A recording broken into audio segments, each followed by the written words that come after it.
Fils et du Saint-Esprit. Amen. Esprit Saint, nous avons besoin de ton assistance pour pouvoir accueillir la parole que le Seigneur a à nous donner aujourd'hui. Évangile de Jésus-Christ selon Saint Jean. En ce temps-là, Philippe trouve Nathanaël et lui dit: celui dont il est écrit dans la loi de Moïse et chez les prophètes, nous l'avons trouvé. C'est Jésus, fils de Joseph de Nazareth. Nathanaël répliqua: de Nazareth peut-il sortir quelque chose de bon? Philippe répond: viens et vois. Lorsque Jésus voit Nathanaël venir à lui, il déclare à son sujet: voici vraiment un Israélite, il n'y a pas de ruse en lui. Nathanaël lui demande: d'où me connais-tu? Jésus lui répond: avant que Philippe t'appelle, quand tu étais sous le figuier, je t'ai vu.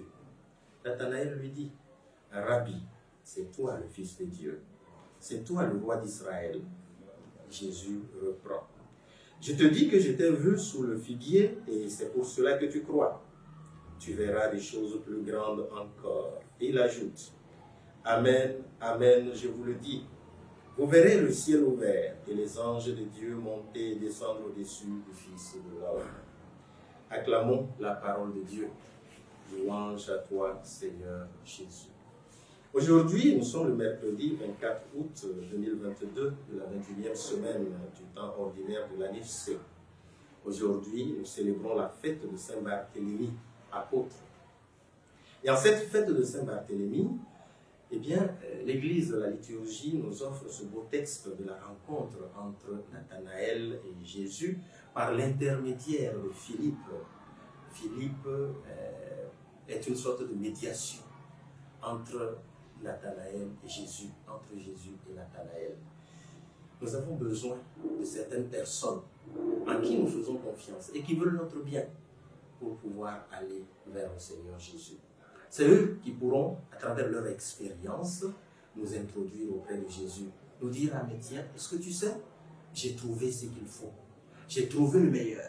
J'ai trouvé là où on peut rencontrer le bonheur absolu qui est Jésus. Et ces personnes-là, il faut savoir les observer, il faut savoir les trouver sur notre chemin. Ce n'est pas toutes les personnes qui viennent à nous et qui nous font des propositions qui veulent forcément notre bien. Il y en a qui sont dans la manipulation. Il y en a qui cherchent des intérêts. Il y en a qui veulent nous détourner du bon chemin. Alors nous avons à porter notre regard et notre intérêt sur les personnes qui veulent nous aider. Parfois, il y a des gens qui veulent nous offrir des opportunités de formation, par exemple, pour grandir dans notre foi. Ça, c'est une bonne chose. Lorsqu'on accepte cela, on est en train d'aller vers le Seigneur. Il y a des personnes qui veulent nous aider à approfondir la parole de Dieu. Lorsqu'on accepte cela, on est en train d'aller vers le Seigneur. Il y en a qui veulent nous aider à trouver notre chemin dans l'Église en termes de vocation. Ce sont des personnes qui nous aident à aller vers le Seigneur. Lorsque nous les écoutons, lorsque nous essayons d'être attentifs à leurs conseils, eh bien, nous allons trouver le bon chemin. Et c'est pour ça que je m'adresse à vous, surtout les jeunes qui sont là et qui sont en train de chercher ce à quoi le Seigneur les appelle. Écoutez vos accompagnateurs. D'abord, cherchez de bons accompagnateurs spirituels. Écoutez-les, parce qu'ils ont fait une expérience avec le Seigneur. Et c'est justement ça le critère. Quelqu'un qui n'a pas fait une expérience avec le Seigneur ne peut pas vous conduire sur le chemin du Seigneur. Alors on sait reconnaître ceux qui ont fait l'expérience avec le Seigneur. Il y a ceux qui sont prêtres, il y a ceux qui sont dans la vie religieuse, il y a des chrétiens bien préparés qui ont de l'expérience et qui peuvent vous aider. Mais quelqu'un qui n'a pas d'expérience avec le Seigneur ne pourra pas vous aider, ne pourra pas vous orienter pour que vous puissiez rencontrer le Seigneur. Alors c'est important de retenir cela. On a besoin de personnes qui ont fait l'expérience de Jésus pour nous dire: voilà, nous avons trouvé, est-ce que tu veux aussi? Viens et vois.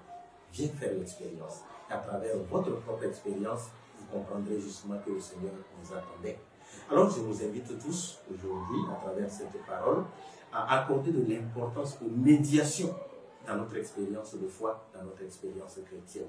Nous avons besoin de médiation. Il n'est pas possible, en tout cas, dans la majeure partie des cas, de rester là dans une chapelle en train de prier devant le Saint-Sacrement et de dire: ah, le Seigneur m'a appelé. Non. Il faudrait s'engager, il faudrait travailler pour découvrir l'appel de Dieu dans notre vie. Au nom du Père et du Fils et du Saint-Esprit. Amen.